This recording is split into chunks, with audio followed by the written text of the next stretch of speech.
Well, good evening. I'm glad you're here. This is a fantastic turnout. I'm guessing some of you saw the video of what to expect. How many saw the video of what to expect tonight? Okay, good. How many of you have no idea what's coming? Even better. In case you don't know, I'm not going to give a talk tonight. I don't have a PowerPoint. See, what's going to happen in a minute, I'm about to put that jacket on right there, and that's my atheist jacket. See, what happened when I put that jacket on, it transforms my worldview into an atheist. What I'm going to do when that jacket comes on is I'm going to speak for just a minute about my atheist worldview, and then invite questions and challenges from you, and then I will respond. Then I'll take the atheist jacket off and we'll say, what on earth just happened? What can we learn from this? How do we best defend our worldview today? You guys ready for this? Are you sure? All right, by the way, if someone comes in late, can you tell them what we're doing? I went to Biola and we had a Muslim missionary dress up. And he was doing the same thing. He was role-playing, inviting students to come up to the microphone and ask questions. And there was probably, 3,000 students in the gym. And he's up there with kind of his Arabic garb on, and this student comes in late from the back of the gym, doesn't know what's going on. In front of the whole student body, he screams at the top of his lungs. He says, "This is not the house of Allah. This is the house of the one true living God." Awkward silence. He didn't get the memo, and every time I saw him, I'm like, yep, there goes that guy. So if someone comes in late, let him know what we're doing, all right? Some of you are like, I hope someone comes in late, and I won't tell him what we're doing, all right? So what'll happen is when I put that jacket on in a second, I will just kind of tell the story of a friend of mine who's an atheist, set the scene a little bit, and then you will all be invited down to come and ask questions right up here at the microphone. Now, I ask you this. Sometimes I'll pass a microphone around, but we want to video it. So I'm going to ask you to come down. You can walk right up here. And I'll say this is not the time to filibuster. Okay, our Senate is dysfunctional enough. If it just ask a question, if it's necessary, I'll certainly let you come back. But I love to let as many people ask questions or challenges as possible. Okay, so be respectful of the time limit we have. It'll go fast, and the others that maybe want to ask a question behind you. All right? So when this jacket goes on, like I said, I'm going to become an atheist.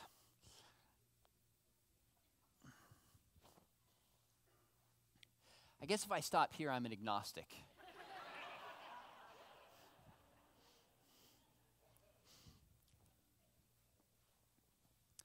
Good evening.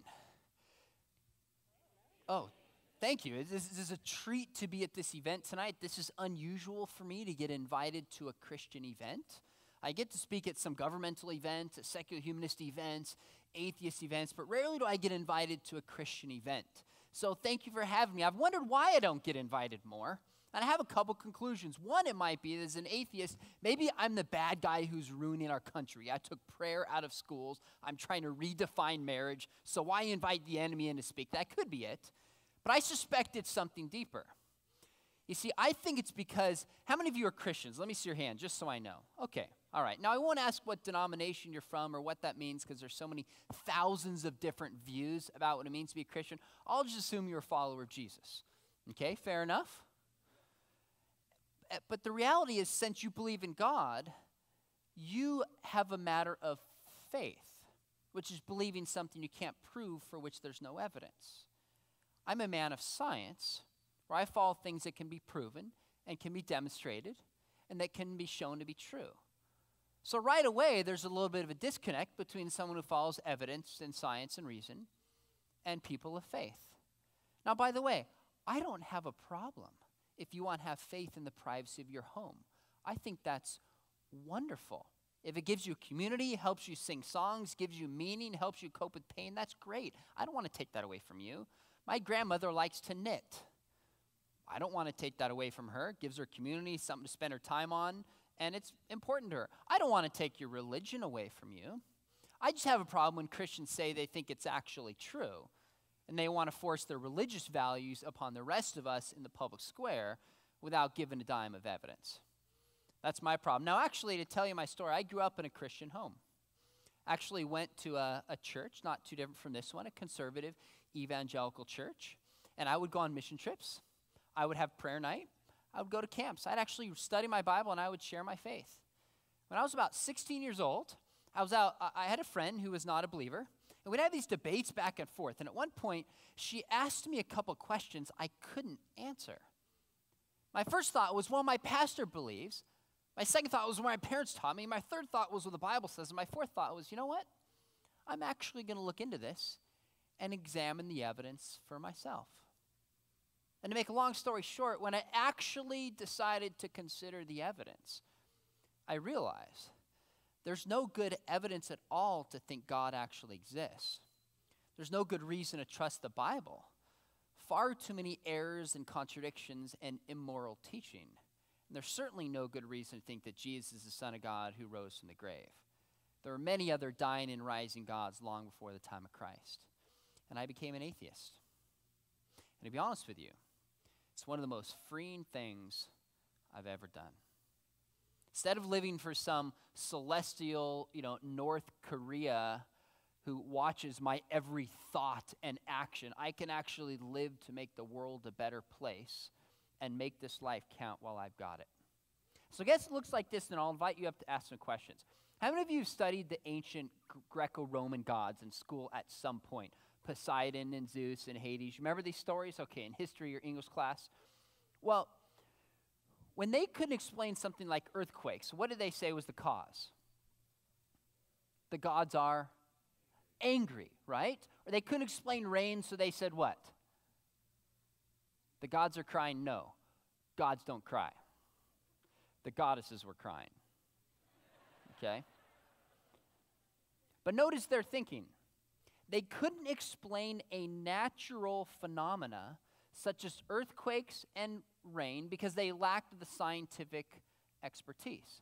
But as science has progressed over the years, guess what's happened? These big gaps of things we couldn't explain as we understand plate tectonics and the hydrological cycle, the room for God gets smaller and smaller and smaller. Now, we haven't filled in all the gaps. We're learning more about science every single day. But the room for God gets smaller and smaller and smaller. And again, if you want to insert God in those small gaps, that's fine.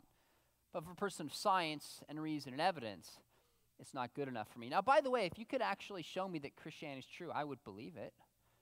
I would want to believe if there was eternal life or some God existed and cared about me. I would believe if you could show me it's true. So my question for you is, if I could show it's not true, then would you give up your belief? Now, before I take questions, I'm going to ask you to do this. I'm going to take my jacket off for just a second. I want everybody right now, throw it up on the board. We're going to take a little poll. Are you ready? Take out your phones very quickly. Take your phones out, and you are going to text in how well prepared you think you are to defend your faith. Is the number going to come up there on a scale of 1 to 10? Okay? How prepared you are or think you are to defend your faith. 1 Peter 3:15 says, sanctify Christ as Lord. Always be prepared to give a reason or an answer for the hope within. Do it with gentleness and do it with respect. So that number coming up right up there on a scale of 1 to 10, how well prepared are you to defend your faith? Text your faith plus the number to that, and normal texting rates apply. And you can choose a number between 1 and 10. So if you're thinking, I am ready, bring it on, put a 9 or a 10. If you're thinking, I'm pretty confident, 6 or 7. Average 5. Moderately confident, 3 or 4. If you're thinking, I have no skills to defend my faith, between 0 and 3. All right? So you go ahead and choose. And while you're doing that, I'm going to put my jacket back on. And I'm going to invite the first people. And if you have a question, you might want to be quick, because it's going to fill up and time is going to fly, to come up to the microphone with your question for the atheist. Come on down. Open mic. Adults, you are certainly welcome. I'd love to get some students in here as well, not just adults, but if you have a burning question, you are certainly welcome to ask as well. All right? Maybe we should turn that around, so there you go. You look like you might have a deep voice anyways. Not really. No. I'm just kidding. Looks can be deceiving, I guess. I'm just kidding. I'm just wondering, have you ever thought about the idea that design may exist as opposed to natural selection or anything else? I've certainly thought about it. I just haven't seen any evidence for it. Sure. Have you ever read The Cell's Design by Fuzzrayma? I have read Fuzzrayma with Reasons to Believe. Yes. Yes, I've read his book. Okay. All right. Yeah. And what do you have a problem with it, or did you understand it? Yeah, well, it was a little above my head. So. Yeah, I think by his own admission, he says, we don't really have a naturalistic explanation for the cell. This is what he said, so God did it. And for me, that's not good enough. I'm not willing to insert God into a gap of something that I can't explain. I think if he wasn't blinded by his religious convictions, he'd follow what the vast majority of scientists say, that there's very good naturalistic explanations actually for the cell, how it operates. Okay, but he wasn't blinded because he wasn't a believer first. He had to have it proven to him. Yeah, but it wasn't the cell that persuaded him, though. He had a religious experience, and then it changed the way he looked at the cell. I'm talking about the cell's design, but the overall concept I'm actually talking about is design itself. So it's not just, I don't want you to limit it to just the cell. He was talking about design itself. Well, I've read his book on the cell and on DNA. That's what I'm referring to. Because he's a biochemist. He's not talking about physics or cosmology. Exactly so if he actually put some evidence in that, besides some religious ideas, I'd buy it. But he doesn't, which is why it's been rejected by mainstream science. Well, I don't think so, but because I don't have the book memorized. Okay, but that aside, the concept of just design itself in nature or anything else, you have a problem with that? I mean, do you think nothing created something out of nothing? Okay, these are totally distinct questions. Sure. I haven't said anything about where the universe came from. Okay. If someone could give me any evidence there's actually design instead of just apparent design, then I would accept it. But I think Richard Dawkins has pointed out in his book, The Blind Watchmaker, that natural selection actually mimics a designer creator. Things look like they're designed, but when we examine the process of natural selection itself, it's able to imitate those things. Now let me give someone else a question. You've asked a couple good ones. So come on down before they fill up. Would love to have some young people come up to the mic. Ask anything you would like to ask an atheist. All right, so you said that you believe in science. So does that mean that you believe in evolution? Or what is your take on how the universe was created? Those are distinct questions. How the universe was created, contemporary science tells us that's 13.7 billion years ago. The question of evolution would be on our planet that began about 3.7 billion years ago. So you have a 10 billion year gap between these two questions, and they're completely distinct. It's important to keep them separate. Do I believe in evolution? Let me ask this question. I will answer it. How many of you do not believe in Darwinian evolution? Let me see your hands. You say, I don't believe in it. Looks like about everybody. Okay. Can someone put your hand up if you can define it for me? What is Darwinian evolution? I want a textbook definition for me. Put your hands up. Hold on, I'll call on you. Hang on, let me see how many hands can come up. Okay, so time out. None of you believe in it, and maybe two of you can define it. Okay, so I do believe in evolution. Do you know what evolution is? Yeah, it's basically we came from goo and just kept developing and evolving into people, and that's basically where we're at now. With that would definitely be a straw man of what evolution is. I don't know any textbook that says we came from goo and then here we are today. I'm not sure that's the process.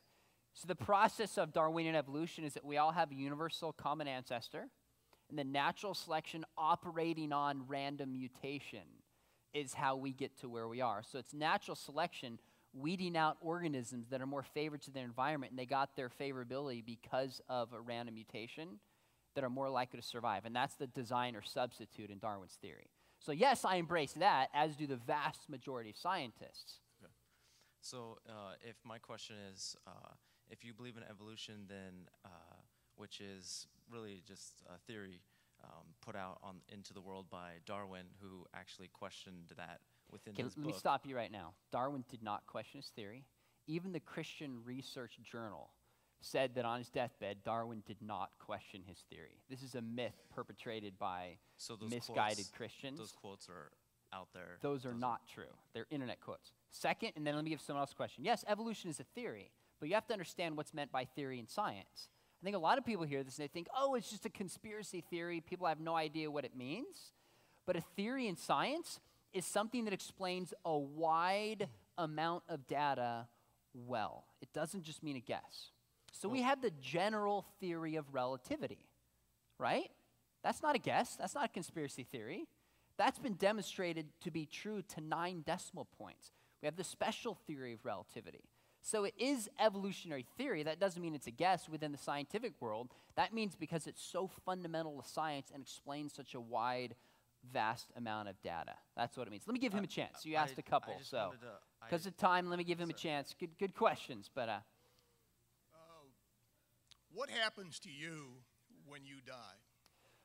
well, good question. I think I don't believe there's a soul. I think I'm just a body. I don't find any compelling philosophical or scientific reason to believe there's something such as a soul. So when my heart stops beating or my brain waves stop working, life is over. So there's no destination then? I don't find any good reason to believe there's a destination. This is it. Okay, so what kind of hope do you have here while you're down here on earth? Well, I would take the same hope that many of the ancient Greeks took, that you be lived on through your family, lived on through people who come after you. That's how people understood immortality long before the time of Christ, that if you live a good, exemplary life and help other people, then they will remember you, and that can get passed on for many different generations. That's hopeful. Okay, what's the evidence for this no destination of yours? Well, the burden of proof is not upon me to show there's no destination. If Christians say there's a destination such as heaven, I want some proof heaven actually exists. So the burden of proof is not upon me to prove that when we die, we don't go anywhere. I can prove that there's no such thing as a soul. I could do that, which says when your body stops functioning, life is over. But why would the burden of proof be on me to disprove when you're making the positive claim that there is a destination? Okay, so let's say there's no destination. What's the evidence that there is no destination on your part, that you're just through? What's the evidence for it?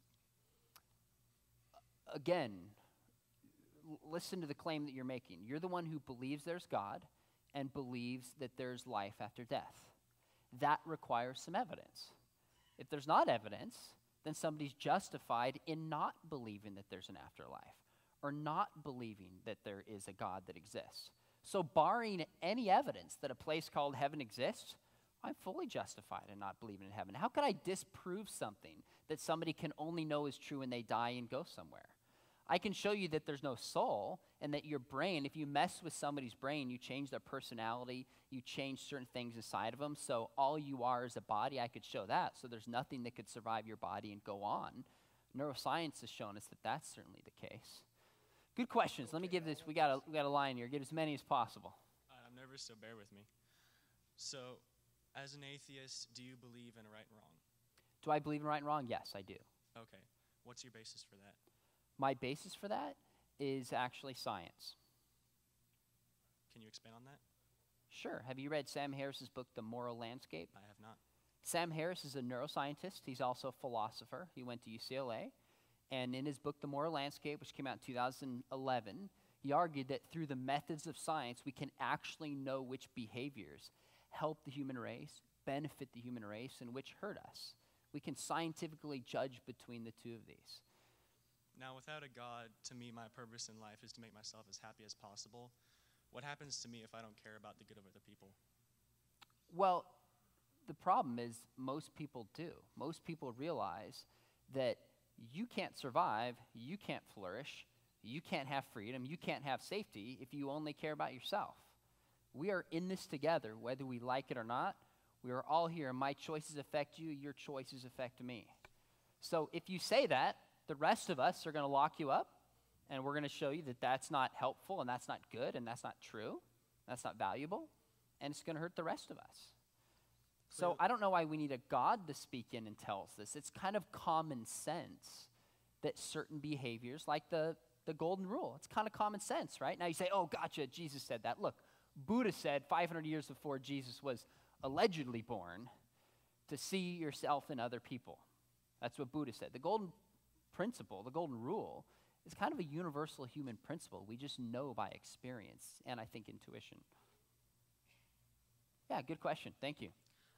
So do you hold that the philosophers are a feasible substantiation for holding a given theory on the nature of the universe? Because you seem Okay, to these are really big words, man. Okay. Sorry. Sorry. Do you think that the philosophers are important in making a foundation for one's faith? Because I know you've mentioned. I don't know who you mean by philosophers. Well, Aristotle? In this instance, I will reference Plato. You've mentioned him a few times. Are you aware that Plato was a polytheist? I don't see why it matters, honestly, whatsoever, whether he was a polytheist or not. I never said I put my faith in Plato. Okay. I think he was smart, and so was Aristotle, and he understood certain truths about the world, but it was a pre-scientific worldview, so at that time everybody believed in some kind of God to explain things in nature that science couldn't explain. So I can't fault him for holding this 2,300 years ago when science hadn't progressed. Okay. What would you define science to be? Would you define it to be an observation? No. Science is the search for naturalistic explanations of the world. Okay, thank you. And would that entail observation to any approximation at all? Meaning, would you think it's associated with observation? Observation is a part of science, sure. You can't do science if you don't observe the natural world and make inferences and examine those inferences and would you say test your hypotheses, sure. For hypotheses development, would you say that observation is the root? If we cannot observe, like, you mentioned the theory of general relativity. Yeah, if you can't observe, then you're doing philosophy, which is purely inference. Now, okay, last question, then we'll go on to him. I want to address something you said. You said that the Christians have more faith. They have a great amount of faith to believe in a God that doesn't exist. Well, do you think it takes more faith to believe in a God than to believe that a God does not exist? Because I can give you proof. Unfortunately, for brevity, I will not delineate that proof. But by the way, this is what Christians tell me all the time. Oh, I've got this proof. Oh, I've got this point. When I press them, it's never there. It's never there. Never. It's always read some book or my friend told me, but the evidence is never there. So I encourage you to check your sources. I think it takes way more faith to believe in a God you can't touch, you can't seal. Can't seal, that's weird. You can't see him. There's no proof that he exists. Clearly does profoundly immoral things in the Bible like genocide and things like slavery, than it does to accept what science shows us and can empirically prove about the natural world. I don't have that kind of faith. I have reasoned belief rather than blind faith. Good questions. Thank Get you. my man behind you. I guess my question would be, do you believe in a morality, like in a standard? Like, is there one certain standard? Do you believe that many people have different standards of morality? I'm not sure what you mean by one standard. Like would you say a standard is don't lie? Yeah, like. See, but then the problem is in the Bible, you have examples of people lying. You have Rahab lying. You have the midwives in Exodus lying. So you would even have exceptions to that within the Bible itself. That's why I'm leery to say there's one standard in that way. I think morality is objective. I don't think we make it up. I think there's a real right and I think there's a real wrong. But you get into problems when you try to say that it comes from God. That's where we get into problems about explaining morality. Okay. So how do you think you find morality? Like, if you say there is a standard. How do you find morality? Like, yeah, you say. It's easy. Evolution has wired us with certain empathetic feelings that as a member of the human species, we don't see them in nature, and it allows us to recognize and identify morality. So I know just because I'm a human being that it's not a good idea to steal, to murder somebody,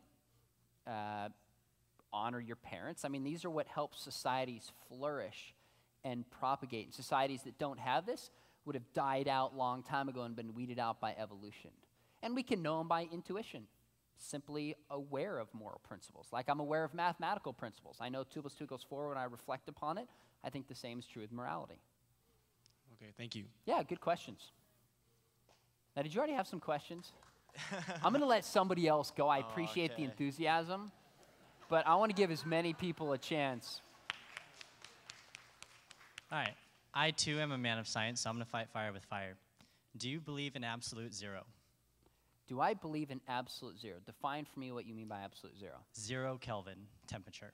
So like negative 212, is that what it is? Celsius, I forget yeah. 213 or 273, negative 273 Celsius. I don't, off the top of my head, have any good reason to doubt that that exists. But Has I it don't ever know. been accomplished? I don't know. It has not. So How do you you know are that? placing faith that there is an absolute zero, but it has not yet been accomplished by science, which you No, believe. I think that's a very different thing if you're trying to say that I have faith. Because we can actually look and see temperatures. We can heat things up. We can cool things down. We Less can hot. make reasonable extrapolations from what we know, and we can experiment and observe and determine that it makes sense that there would be such a thing as Kelvin, or things like black holes. That is not a blind leap of faith. We can't see them. That's an extrapolation, a reasonable extrapolation, because of certain things we know about how the universe operates and how stars die and the vacuum that it leaves behind. So that's very different than like a blind kind of faith that I see in religion. Okay. I was just comparing that we believe something that we can't see or feel, and you also have beliefs in things that you Well, yeah, can't but see. I'm waiting for the evidence that the thing we don't see and we don't feel is actually there. That's the piece that I haven't seen yet. I'm waiting for absolute zero. All right. Good luck with that. Good question. Gotta move it down. I'm kind of short, even with these heels. Okay, so my name is Nurani Vasquez, first of all. What's your first name? Nurani Vasquez. Nurani. Okay, so I guess I'm gonna try and get at you in a different way. So. This makes me Sorry. nervous. No, sorry. So, you're a scientist, right? You're a scientist? Yep. Or just an atheist? Just an atheist. Or I mean, which one are you both? I am an atheist. Okay. And I believe in science. You believe in science? Okay. Yes. I totally respect that, I totally respect that. I love science. So, but my thing is, like, I totally understand what you're saying about how you have to see it to believe it, right? Like, you want evidence, you want to see something. I understand that because, I don't know, sometimes I felt like it's like, wow, I want to see something to believe it, But I feel like sometimes you find happiness in what you don't know. Like faith, like you believe in something bigger than here on earth, and that kind of just gives you happiness. Like, I had a foster father, and he was in his 70s, recently passed away. He was a scientist, like built airplanes in Michigan, really smart, crazy stuff. And so when he died, he told his wife that he thinks that we're like computers. So when you die, you just shut off. That's it. And Smart so, guy. I mean, that's what he believed, and I respect that. But I like to believe that he's in heaven, and that just makes me happy. You know what I mean? So Okay. I So don't. basically, believing in God is like a drug. No, I never Right? said anything about drugs. No, I'm saying, why do people take drugs? Because they want to feel good. I so guess to like escape from reality. I guess. But religion, you're saying, it's nothing about it being true. It just makes you happy. Makes you feel good. I mean, do you have happiness in your heart? Do you feel happy? Yeah, most days. That's good, But do you ever feel like something's missing? Not really. Oh, well, I mean, that's good. I don't know what to say. I mean, You're so like no. I like life, my wife and kids and my job, and Oh yeah, I mean, you love them. That's your family, right? I don't really feel like anything's missing. I don't know. I guess I'm glad that makes you happy. I think that's wonderful. My grandma likes to knit and she likes to play bridge. That makes her happy. Exactly. I like science. Exactly. That makes me happy. So I believe in God if it was true. I just, so my Mormon friends or my Muslim friends say, hey, it makes me happy. And I go, well, why should I believe the Quran? Why should I believe the Book of Mormon? Why should I believe the Bible? If it was true, I'd believe it.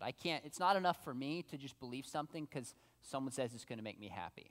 Because I can think of a lot of false things that would make me happy. Right? It would make me happy to think that I have won this recent Powerball that's like $400 million in my lottery in my bank account, but it's not true. So, but thank you for sharing. I guess it appreciate was that. more like I just wanted to tell you something rather than ask you something, so. Thank you. Hi. Hello. Yeah, I mean, I understand what you're saying about science because I love science, but what I was thinking is that why not instead of looking at the things that we can't prove, instead of saying we can't explain this, so it must be God, why can't we look at the things that have already been created and say, and see it as God's kind of own creation? Because I've been reading this book. I think it's called The Cell's Design, and By Fuzz Rana again? yeah, and he was saying that there is a bit of a issue with the argument of irreducible complexity. So it's like you have a cell, right, and you have all the parts. Well, if you take any one of those parts away, I mean, it's not going to function anymore, and there's cell death results. Have you read Kenneth Miller from Brown University? He wrote a paper in a 2004 book by Oxford Press called The Flagellum Unspun, and he demolishes the irreducible complexity argument. So I'm guessing Fuzz Rana hasn't read it yet. So he actually shows some simpler systems, like the TTSS precursor system that's responsible for the bubonic plague that has 10 of the 40 proteins you need for the flagellum. Oh, I So see. we see it can't be irreducibly complex. Well, this is I was just wondering, what came before that, simpler design? Well, I mean, I don't know. Most things in the micro world are not preserved. But the argument is that you can't have to have all the parts in place so there's no function, but we have a simpler system with some of the parts that has a function. So Michael Behe's argument that Fuzz Rana is taking and putting in his book, The Cell's Design, has been disproved by Kenneth Miller all the way back in 2004, and still a decade later, people are pushing it. So, good question. You guys have a lot of science questions, interestingly enough. Good question. Thank you. Go ahead. We got about 10 more minutes, so it better be good. My first question has to do with miracles and what your explanation of things that are observed by science, probably going into the more medical world, of things that are observed by science, such as cancers and things like that, and then suddenly they're gone. Suddenly there's a miraculous healing or a miracle of that sort. How would you explain that? Well, here's what always happens, is Christians ask me this somewhat frequently about miracles, and then I ask them, give me some medical proof of somebody who had a limb grow back, or if somebody who had cancer, they prayed and it went away instantly. And it's always like, well, it happened with my Uncle Joe, or someone I heard about in Africa, or it happened in the Middle East. There's never the medical documentation to back it up. So until I see the proof, I'm totally justified in believing that there's some natural explanation for it. Okay. And then my second question is, how would you define the word truth? What would you put? I would use the What's your standard of correspondence truth? theory of truth, that a belief is true if it corresponds or matches up with reality. So do you believe that each person has their own truth because we all have our own realities through how we view it? No. A belief matches up with reality. People can have their own beliefs, but that doesn't mean their beliefs necessarily match up with reality. So if I say 2 + 2 = 5, that's my belief, but that doesn't match up with reality. If I say George Washington was the first president of Iran, I can believe that, but that doesn't make it true because it doesn't match up with reality. So reality would be your truth then, No. because things have to match up with something that's a standard. Truth, you look it up in a dictionary, is when a belief matches up with reality. That's what truth is. I think Christians should agree with me on the definition of truth. We just differ over what is actually true. Okay? Good question. If we came from apes, why are there still apes?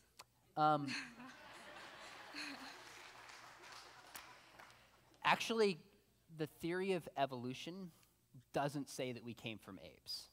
This question comes up somewhat frequently from Christians. It's not true that the theory of evolution says that we came from apes. So that's a misunderstanding of what evolution actually teaches. Okay, that's a good answer. Now, do you want to know what it says? Us and apes and the rest of living organisms share a common ancestor in the past. But it doesn't mean we came directly from apes. But evolution doesn't say every single organism continues to progress without any stops unilaterally. So some organisms will increase because they're in a different environment at a different time, or there's different pressures that cause more mutations. And others of the same species could be in an area where there's, say, like equilibrium in an environment and no need to evolve and stay the same, and one could evolve past it. That's totally a part of what evolution actually teaches. So, thank you.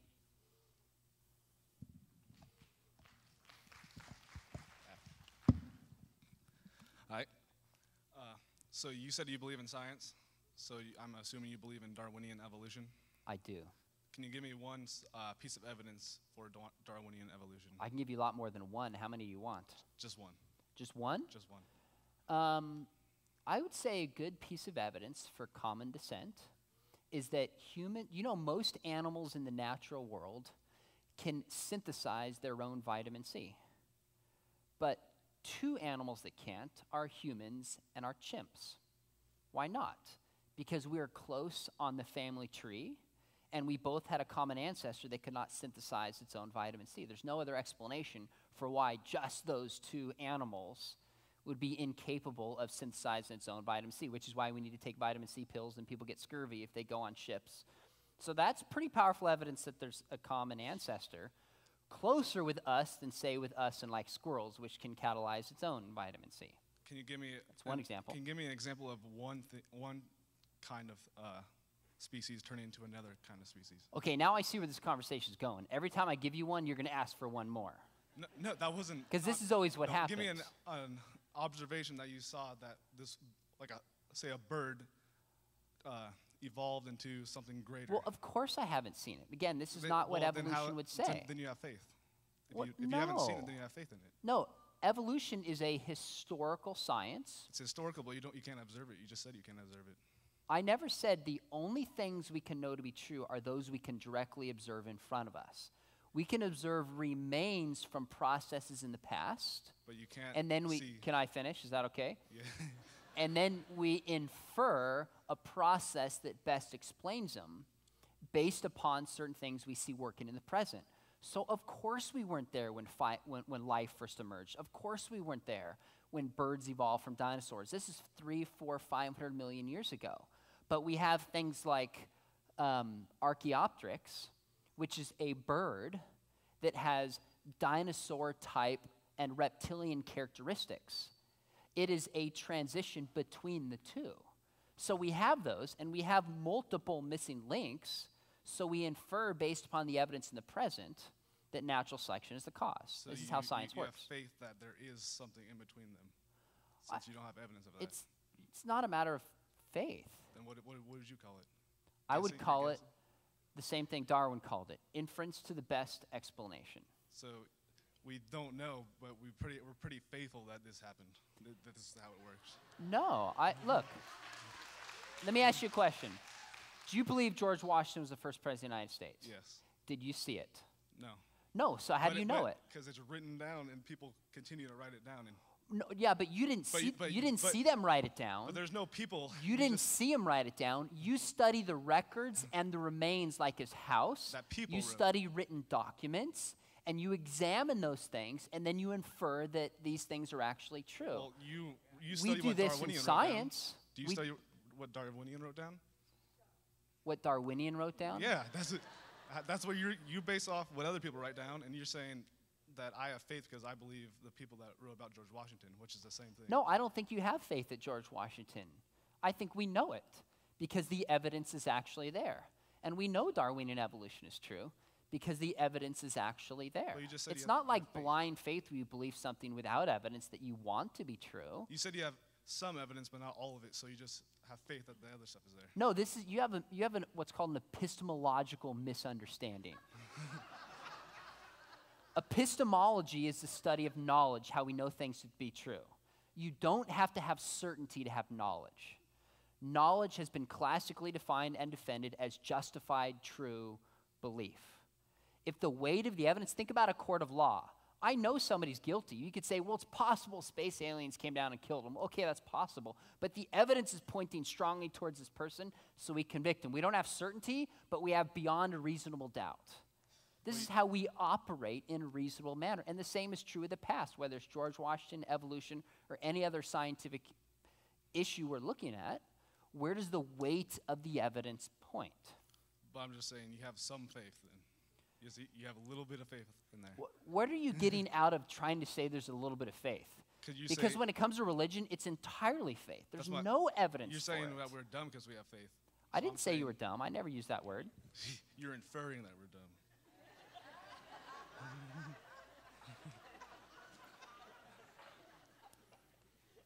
Is that a question? No. All right, let's go to my man who's back in line. Now, honestly, you're going to have to be fast because there's a lot of people that haven't asked any questions. It's just one quick Quick. question. It was actually my first question that I didn't get to answer or ask, but it was what's a professional atheist take, since they believe in evolution, on the second law of thermodynamics?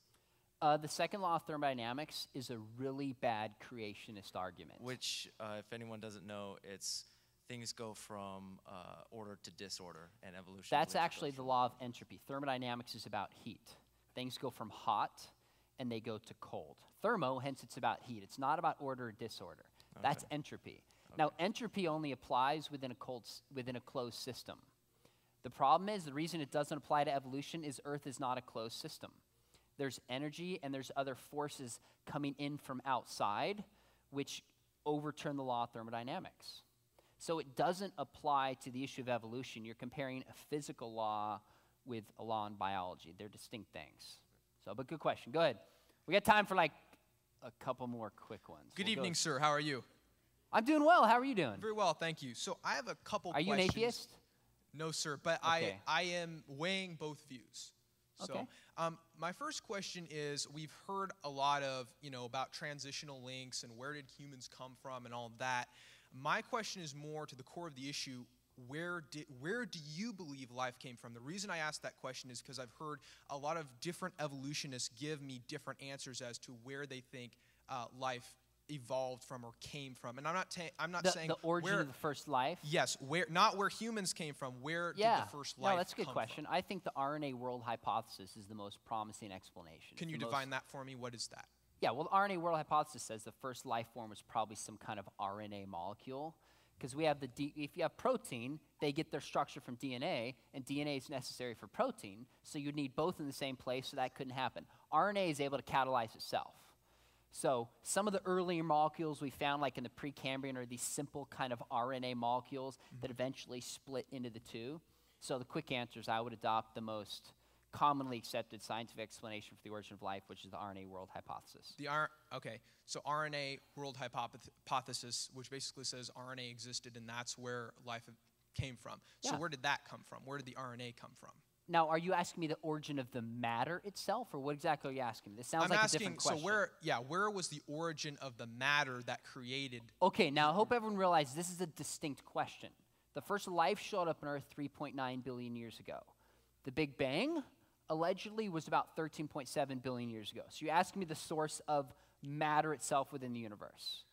No. I think that's I'm what you're asking, but me. about RNA, as you know, it's not just matter. They are distinct organisms. So I would ask you precisely where. I mean, yeah, RNA is not an organism. But where did the material come from? From Earth. Where did that come from? Okay, so you are asking me the question that I thought. Earth came from stars. Then you're going to say, where did stars come from? Yeah. Okay, that's what I thought. Just trying to save some time. Question is, how many of you believe in the Big Bang? Let me see your hands. How many of you believe in the Big Bang? Okay, wait, I see some hands up and some down. You Christians can't even agree on stuff. So some of you do, most of you don't. Okay, all right. In the show Universes, scientist by the name of Alan Guth, one of the leading cosmologists today, he said, if you don't believe in the Big Bang, you're a scientific crank. That's his words, not mine. What's his point? There are multiple lines of evidence telling us the Big Bang is true. Einstein's theory of general relativity, the red shift discovered by the Hubble telescope, microwave background radiation, etc. We know the Big Bang happened. My question is, what was the cause of I'm going to answer it. Okay, yeah. Have you read Stephen Hawking's book, The Grand Design? I have not. I've heard him speak of it on numerous Stephen occasions. Hawking is probably the greatest living physicist today. And he argues, I think, quite compellingly in this book that the laws of nature themselves can explain the origin of the universe, and you can actually get something from nothing. All right, but you still haven't explained to me what the cause is. No, you just said Stephen Hawking said, and by the way, sir, if I could say, you said that Christians always point to some book. You just contradicted yourself. You just pointed to some book. You didn't give me a No, but cause. here's the difference, though. Stephen Hawking is a peer-reviewed, scientifically tested scientist. And people have looked at it and said this is true. That's different from a book written 2,000 years ago filled with misogyny, filled with scientific things you know are false, like believing that that the sun goes around the earth and the sun sets. You can't compare these two books with each other in any world of academia whatsoever. According to whose so standard? Here's what he showed. Look, if you want to believe by faith, then you're fine. So go ahead and answer the question. So what did he show? Okay, he talks about on the level of what's called quantum mechanics. We see things that are uncaused. We see electrons popping into existence in manners we don't fully understand. I will completely admit that. We don't fully understand quantum mechanics, but it doesn't matter. We see things happening uncaused and matter emerging from nothing. Now, the response is, how can that happen? I don't believe it. Well, look, the world, oftentimes truth is stranger than fiction. Do you know if you had a powerful enough telescope and you could look out into the universe, do you know what you would see? You would see the back of your head. You would. Why? Because space and time curves. This is what Einstein showed. Space, matter, and time are correlative, and space actually curves. Now, that makes no sense from like just looking at it as a lay person, whatever, but science tells us that's the case, and we've actually scientifically tested and shown that to be the case. So we know God's not the cause, because if you say God was the cause, then you're left with the problem of what caused God. Why put God into this when we have a naturalistic explanation shown to be true by science that the laws of nature can explain the universe coming into existence? Why bring God into it? I still don't understand. I'm going to go on to my next question. You haven't given me a cause. You've just said the laws of nature can't explain the cause of the Big Bang. I'm still not, Well, look, if I took an apple and I drop it and you actually see it, you understand something called the law of gravity. The law of gravity is a cause that explains it, right? If I drop an apple and it falls, is that a sufficient explanation for why it falls? That it falls because of the law of gravity. Because of the law of gravity is the cause for that effect. That's correct. Same when it comes on the level of quantum mechanics. We have natural forces working that cause things to come into existence from nothing. So your answer is you don't really know what caused these things to come together. You just said, basically what your answer was is we observe things from coming from nothing, therefore all of those things must have eventually caused life. That's pretty much what you said, correct? No, life has nothing to do with it. That's a separate question. You asked me about the origin. You asked me about the origin of the universe. My answer is that science actually tells us, and we observe and we know, that things come into existence uncaused. We know that to be the case. So why would I posit God into it when God doesn't answer the question? He just pushes it back a level and raises the additional question of what caused God. Okay, interesting. That's my question. So I know I'm going to take one more because of time, and then we got to wrap up. I'm running out of time. I know I'm really pushing this. I you appreciate are your pushing patience. I'm going to go with this fella right here. He's been standing there. I'm sorry, you guys. Last one. I told him to be quick. Thank you for being here. You strike me as a very open-minded person, and I appreciate that. My problem with that sometimes is that there's very little difference between a totally open mind and an empty one. And what? I didn't hear the last word. There's very little difference between a totally open mind and a very empty one. And an empty mind. If you think about that. So now, you've talked a lot about evidence, and you've touched on this, so I can move quickly. The one question I'd like to be dealt with sometime is what evidence you really do accept. In my world, there are two types that are very common, and first is documentary, and the second would be behaviors, human behaviors. Okay, let me jump in and I'll answer this question, then we'll wrap up because of time, okay? Because I'm going to run out. That's okay, all I'm going to have time for. What evidence would I accept? Well, I'd accept if there was an argument that had uncontroversial premises and the conclusion followed logically from it. All the arguments from Christians have problems in at least one of the premises. Second, I'd accept the evidence that Elijah asked for, right? 800 prophets of Baal and the other gods, and he says, prove your God is real, call down fire, proved it. God seems to not respond to these challenges anymore. I don't know why he makes himself so absent. If he would show up and do that, I would believe. Maybe it never happens. Maybe I got to come out of character. Sorry. Okay. I got to do it. Sorry, got to do it. Sorry, I'm gone. We're going to run out of time. Explain why so many people would die. All right, honestly, I got to go because of time. Thank you. Thank you for asking. I could tell you had some good ones coming. That's why I cut it off. All right, let's make sense of this for a second. All right? I actually want you to do this. You know what? Take your cell phones out again. Let's re-rank ourselves after this discussion, going back to 1 Peter 3:15. Sanctify Christ and Lord, always be prepared to give an answer to those who ask, and do it with gentleness and do it with respect. Whether you got to ask a question or not, how prepared were you to defend your faith? Meaning, I understood the issues, I could ask good questions, I was ready to explain why I believe about the Bible. Jesus never came up, by the way, that was interesting, but that's okay. What you believe about science. So I want you to rate yourself again. Are you higher? Are you lower? How would you rate yourself up there? And then let's see the average between the two. Okay? Let's see how you did. Let's actually hide those if you don't mind, and then we'll come back to it once you have a tally. All right? Because this will take some time. I want you to compare the first one with the second one, and they give me an average total. All right, now, I'm going to ask you a couple questions first. My first question is, how'd you treat me as the atheist? Hostile? Angry, I heard? Someone said defensive? You guys mostly agree with this? Let me see your hands. How many say that's probably true? How many say no, we were loving, patient, kind? Okay. All right, I see a couple hands. I've done this a lot. I've done this with teachers, I've done it with youth pastors, I've done it with students. And you were actually on the milder side of things, believe it or not. Okay? Some of the things that have happened to me, I think you would only believe it if you were there. So I was speaking at a camp with actually 6,000 students, and I set microphones up around the stadium. And I invited, like about 6 or 7 of these, I invited students up to ask questions. And I said, when I turn around with my hat on, I'm going to be the atheist. I turn around, and I hear this large group booing for me. They were like, boo, atheist, go home, you're not welcome here, boo, boo. And I stopped because I didn't expect this. I stopped, and I said, wait a minute. I'm an atheist, but that doesn't sound very Christ-like to me. Didn't Jesus say to love your enemies? Right? In fact, Paul said, if you speak in tongues but have not love, you're like what? A clanging cymbal.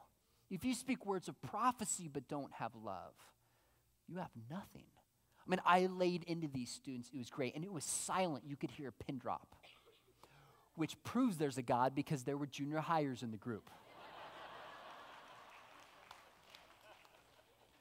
Well, the next summer I was speaking to a group, maybe this size, maybe 500, 600 people. And actually there's 5,000 here, Monty, just for the record. A few hundred people, students. And I turned around to do my atheist thing. I was wearing a hat again this time. I turned around, this group of students cheered for me. Like, woo, we love you, thanks for coming. I was like, wow, doesn't happen again. So I went up to them afterwards and I said, hey, why were you guys cheering for me? They said, well, we were the group that booed you in Minnesota. You know what I realized? They got it. They got it. I was at a camp a couple summers ago, and there's probably 500 or 600 students, and I was asked to do my atheist role play again. And these students were getting really defensive and angry quickly. And finally, this girl in my back left about the middle, where you are with a tie, she stands up, she says, you know, I just want to read you something. I said, what's it from? She said, the Bible. I said, you know, I'm an atheist. She said, I don't care, listen up. You know, doing this number. She reads to me Psalms, 14:1 that says, the fool says in his heart, there is no God. I said, so you're publicly calling me fool? She said, yup, you're a fool. Sits down, and everyone's like, woo, got him, and cheering for him. Well, when the night was done, students were talking afterwards, and then they had to leave. And this girl comes up to me. She was 17 years old. She was going to be a junior. And she said, I want to thank you for role-playing the atheist and trying to do a good job of defending atheism. I said, well, sure, I did my best. Why are you thanking me? She said, well, I'm an atheist. This was a Southern Baptist camp. I said, really? Why are you an atheist? She said, well, I started having questions maybe 6 months or a year ago. And my pastor would say, well, just have faith. My youth pastor couldn't answer him. And I started to realize I don't believe anymore. I said, well, have you told anybody? She said, no. I said, why not? She said, because I'm afraid they'll treat me exactly like they just treated you. I don't think we realize the degree and how we really treat people sometimes that aren't Christians. How we talk about and treat somebody if they're a Muslim, if they're a Mormon, if they're an atheist, New Ager, you name it. I wrote a book called Is God Just a Human Invention? And it was a response to a lot of the issues that I was throwing out at you. Pretty much all of them are responded to in there in case you're having an intellectual crisis right now. I don't believe any of that stuff, just so you know, okay? I'm a Christian, and I don't think Christianity is based upon blind faith. I think Jesus did miracles so people would make a reasonable trust in him, okay? But we'll come back to that. And I called up the secular humanist group of Orange County. I said, hey, my name's Sean Mcdowell. I've written this book. The guy actually had seen me debate at a public college and invited me to their secular humanist meeting. I said, I'll sit in the hot seat for 2 hours. You can ask whatever questions you have. Now, I don't know about you, but that sounds like fun to me. I told him, I said, I don't have all the answers. I'm not even going to pretend I have all the answers, not even close. But at least we can build some relationships and maybe break down some barriers and listen to each other. And I went that night, and they had tons of questions for me about the soul and about abortion and about the afterlife and God and the Bible. And at the end, I said, do you mind if I ask you guys a few questions? There's about 20 of them, skeptics from different countries, a college student up to a woman who's probably 75. And I said at the end, I said, here's my question. My question is not where did the universe come from? And the kid, where are you, who was asking that question? Where are you? He was asking where the universe came from at the end. Did he leave, or are you an atheist now? Oh, there you are. Okay. That's a great question, by the way. How can you get something from nothing? Okay? By the way, I believe in the Big Bang. I just know who banged it.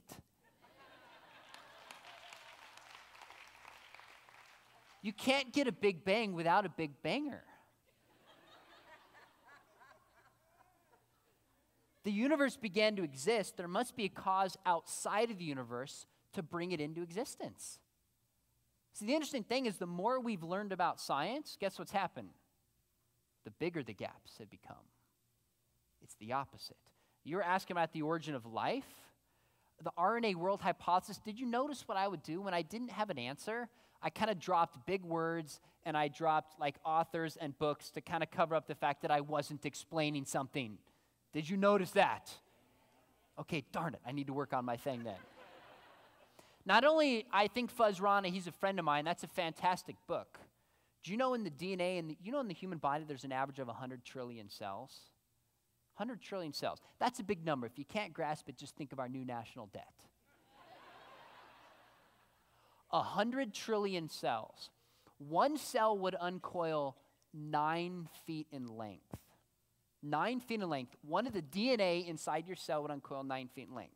That means all the DNA in your body, if it was strung together, would go from here to the sun and back 70 times.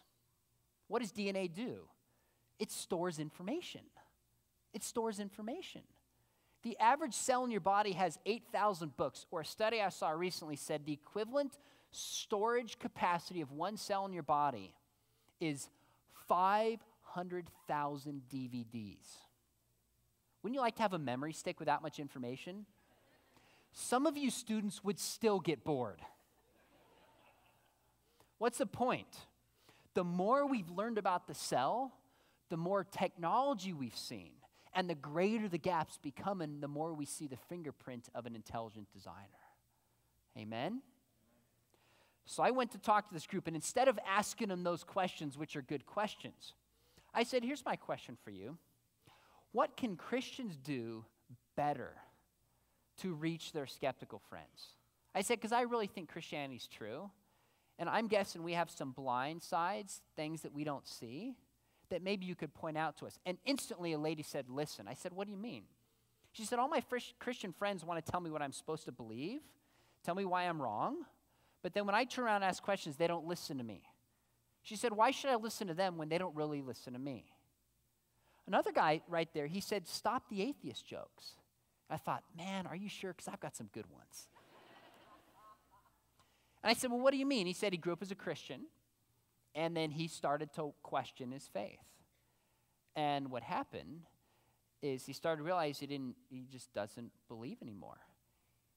And now he has this atheist apologetics website. He said, occasionally I'll come and I'll sit in the back of a church. Once or twice a year, and I'll just watch. People don't know I'm there. They don't know I'm an atheist. I just observe. He said, every time I go there, there's some cheap shot against atheists or some other non-Christian group. I remember thinking, yeah, it's not that bad. This guy's got a complex. Within 2 or 3 weeks, I'm in church with my wife, who was there with me that night. And the pastor's up front telling a joke that was inappropriate about atheists. My leg still hurts because my wife goes and like squeezed it. She's like, see, that guy was right. We do this more than we realize. Well, the next day, I just went to listen. The best part of the whole evening is the guy turned to me. The head of this group, his name's Bruce. He's a friend of mine, of all like the secular humanists in Orange County. He turns to me and he stops. He goes, I can't believe it. No way. I'm thinking, no way what? He says, you actually have a sense of humor. First off, I'm not that funny. But second off, why is he surprised? Because in his experience, Christians are like Angela on The Office. We're uptight and we just don't enjoy life. That's his perception, right or wrong. So the next day I got an email and the subject line said, kindred spirit.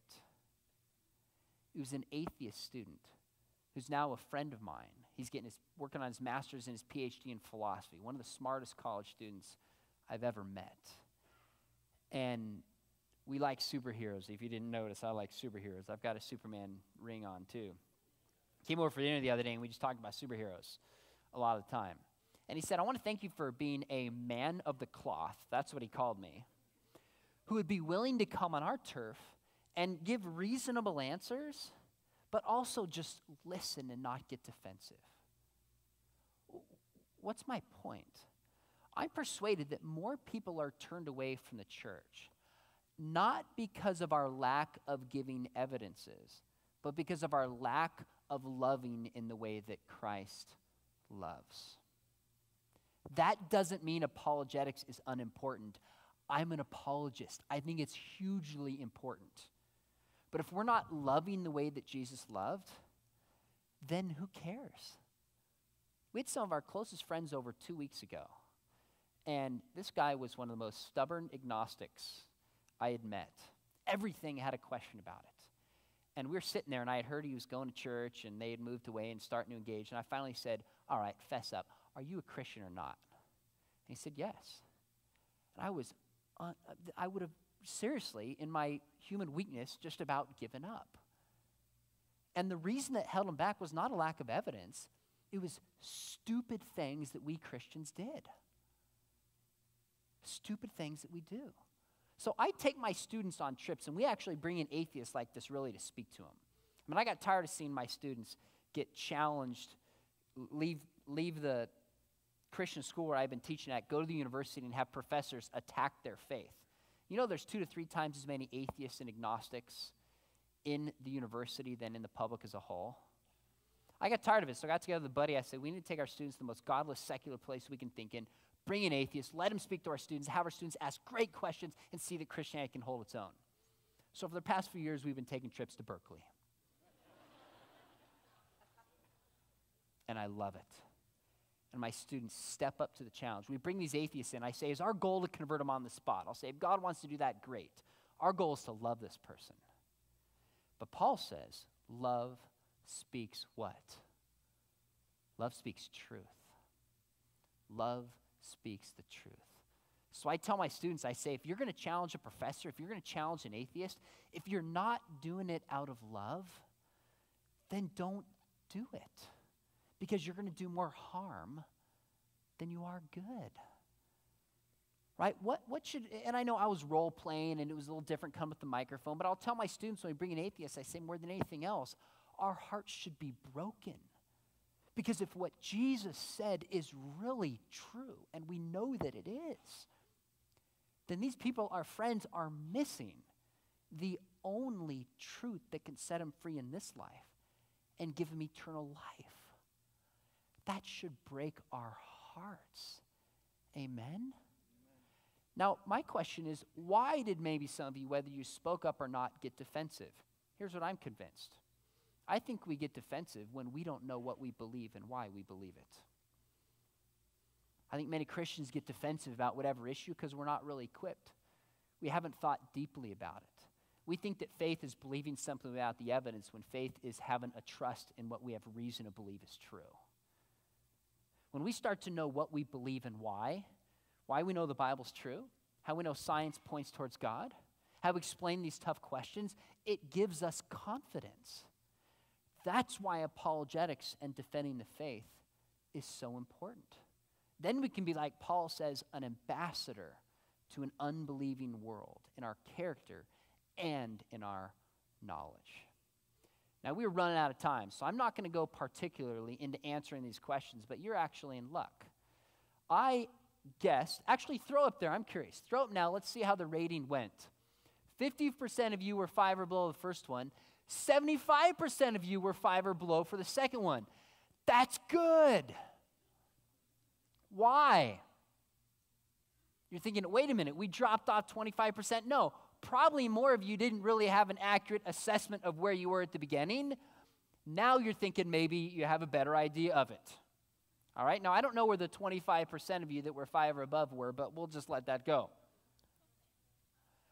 Now I want you to keep something in mind. By the way, I'm just going to go a couple minutes over. I apologize. Most atheists have not thought about this as much as I have. I've read a lot of atheist books. I've debated atheists. I have a student I mentor who's an atheist. I've studied this stuff, okay? So if you're sitting here thinking, I have to get 50 books and study all this stuff before I can share my faith, not the point. What I want in particular the adults to feel is the sense of challenge that our young people are getting right now on the internet, in high school classrooms, and in particular when they get to the university. When they have a professor who starts throwing this stuff at them and they've never heard it before, and you add all the moral temptations that go with university, no wonder between 40 and 59% of our high school seniors who say they believe in Jesus disengage from the church during the college years, and most do not return. I wanted to beat up on you a little bit to give you a sense of, my goodness, how would I respond? How would my kids respond? And give you a sense of urgency to start tackling some of these questions. Okay? Now, we put together for you, we've got these in the back. On the way out, you can grab them instead of passing them out right now. I guessed what the top questions would be that would come up. I got some of them. Is there scientific evidence for God, part 1 and part 2? And if God made the world, then who made God? Yeah, that's all I got right. Evil didn't come up. The New Testament, what does the Bible say about homosexuality? Are there contradictions in the Bible? I threw that out there. No one bid on it. But I've actually taken and given you simple links for these, and Ripple FX has put this together, short articles that are like 1 page that start to answer these for you. So if you're a parent or a grandparent, I challenge you to just take this, take it with your kids, just read it over the dinner table, take them out for coffee and talk about it, and start to build that relationship and help them to think about this. At dinner time, all the time, sometimes I'll break out the scripture, sometimes I'll break out something in the news, sometimes I'll break out an article of something I've learned and just talk to my kids about it. Start this conversation with young people. They need it from mom and from dad. And you don't have to have all the answers. You don't have to have half the answers. But if you're willing to start this conversation and get some good articles, it'll help your young person start to think ahead of time, okay? So that is back. We're going to have them in the back as you walk out. We'll put them right on the table right there. So grab this, and a bunch of these, actually all these links specifically to my website. But on the bottom it says ripplefx.me. That new app is cool. I already downloaded it. And I can't wait as they get stuff put up on there. I'm going to be using it and talking about it all the time. So you'll want to check that out. I have a few resources in the back. Just very quickly for you. I only have a handful, but if you're sitting there going, man, I need to brush up on this stuff and go a little deeper. My dad wrote a book called More Than a Carpenter. Has anyone read this, by the way? Anybody not read this, by the way? No, that's good. My dad was a skeptic trying to disprove Christianity, and he wrote this book. You can read it in 2-3 hours. I wish every young person would read it. And 3 years ago, he asked me to update it with him. So we updated it. It's a quick, easy answer how the Bible's true, Jesus resurrected, and how we know Jesus is God. I wrote one, I think there's only 5 or 6 back there. I apologize. The book is God, Just a Human Invention. all this stuff that I threw out of you today, a little bit deeper, the typical length of a book, the 17 top questions people ask about hell, about genocide in the Old Testament, is the Bible anti-women, that kind of stuff. We answer in depth, and that's in the back. And these are all discounted down pretty significantly. I got just a handful of these. Understand Intelligent Design. It's the scientific evidence from the cell, like you asked, the origin of the universe, the laws of physics, bacterial flagellum. That argument totally works. I said it doesn't because I was playing the atheist. I think it's a great argument, the girl who brought that up. But I talk about this in here if it helps. And then the last one I've got a handful of is called the Apologetic Study Bible for Students. We got the top 120 questions students were asking. And we filtered them through the Bible with study notes and with sidebars, and all this material as tough questions come up, including my favorite question. If God made everything, then why is it wrong to smoke pot?